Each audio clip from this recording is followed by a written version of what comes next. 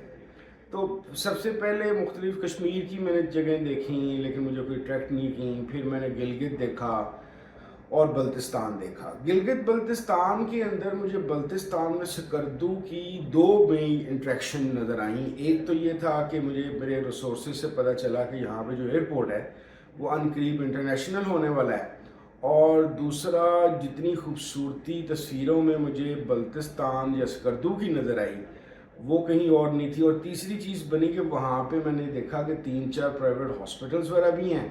تو ظاہر ہے ایک سرٹن ایج میں ہونے کی وجہ سے کوئی واسطہ واسطہ ڈاکٹروں سے پڑھنا ہی ہوتا ہے اب.